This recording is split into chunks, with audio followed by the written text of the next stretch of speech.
Just when we thought that we'd exhausted all escape possibilities in Rajasthan, Kolpuri found that just as colorful and vibrant as the frescoes of Shekhawati are its people and its legends.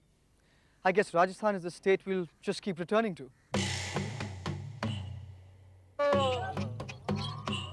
The caravan route, known as the Spice Road, passed through this region of Shekhawati on its way from China to the Gujarat coast. On this section of the route, the life of man and camel was for centuries, and perhaps still is, closely entwined. Local merchants called Marwaris often took long and arduous journeys that would have been, well, highly impossible without camels. I used a camel to make a journey of my own.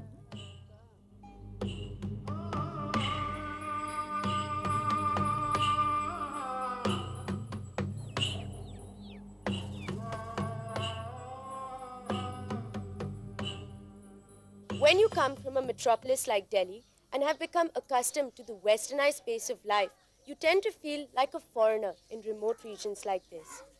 But I am as much Indian as anyone here, and this week I attempt to find out what sets me and a woman from this village apart. I'm spending a day with Ansi Devi, a small landowner's wife in the village. She doesn't need an alarm clock to get going. She wakes to the first rays of the sun and begins her prayers to Balaji Maharaj, whom she thanks in advance for the day ahead.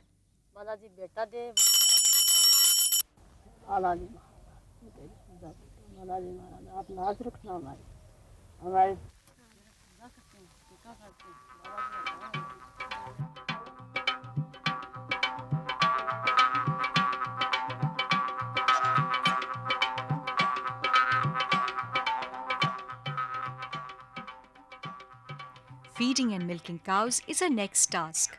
Since I wasn't much help, and probably in her way, I left Ansi Devi and decided to travel 20 odd kilometers to Mandwa from her village.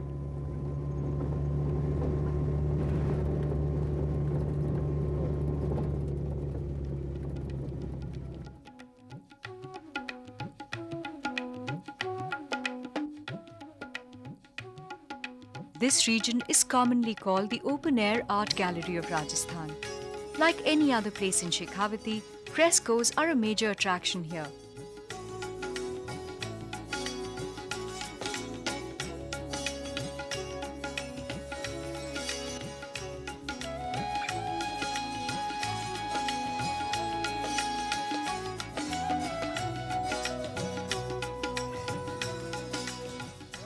Some Havelis are still occupied by members of the old Marwari families, the Goenkas, the Birlas, and the Potars. The frescoes date back to the 17th century. Till the late 19th century, the fresco buono technique was used. In this, part of the wall was plastered at a time, and then a final layer of lime dust was put on it. And while the wall was still wet, the design was drawn and painted on it. This required complete coordination between the mason and the painter, because if the plaster dried up, the wall would remain blank. It was the Marwaris, not the Shekhawat Rajputs of the region, who funded the building and paintings of Havelis, temples, and wells. The dome of the Gopal Poddar cenotaph, or Chhatri, in Ramgarh, depicts an elaborate scene from the Ramayana.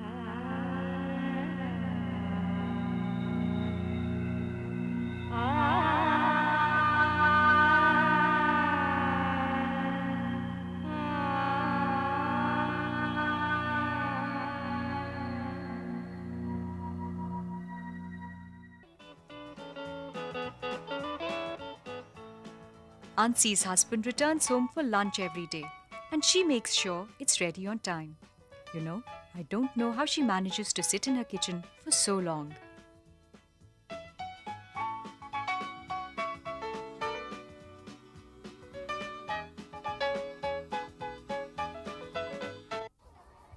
The biggest town in the Shekhawati region is Jhunjhunu.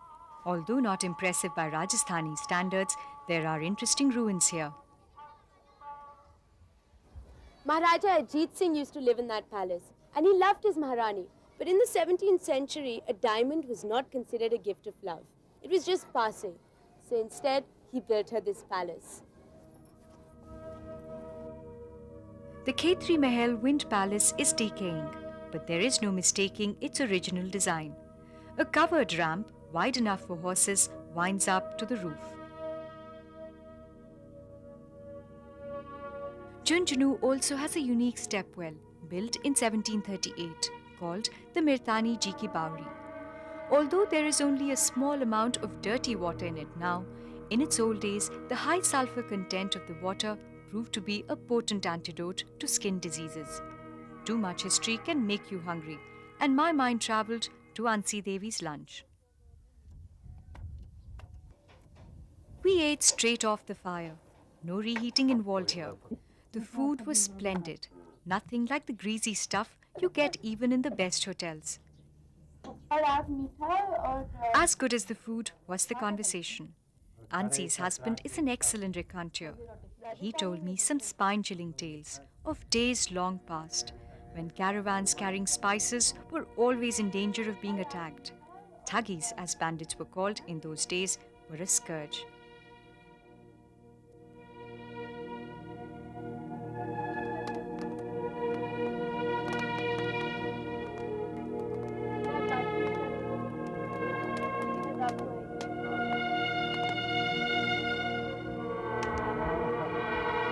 किससे ज़्यादा सस्ती हरियाणा में नहीं जाते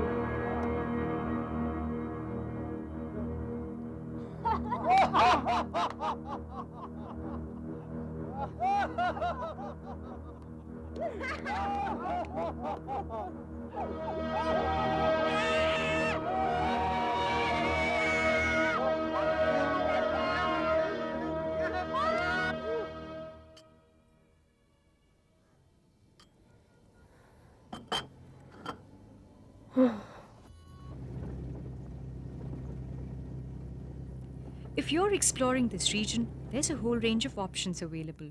A camel cart is the most widely used mode of transport here. And though the slow snail pace might take a bit of getting used to, dirt tracks are best tackled by it. If you want to stick to metal roads, then a local bus is a cheap, convenient, and very, very crowded way to travel. But if you pay the conductor an extra rupee or two, then he'll let you have a rooftop seat. A cost-effective and less cramped way to travel is by a shared auto rickshaw. You can wave your hand anywhere and it'll stop and take you where you want to go.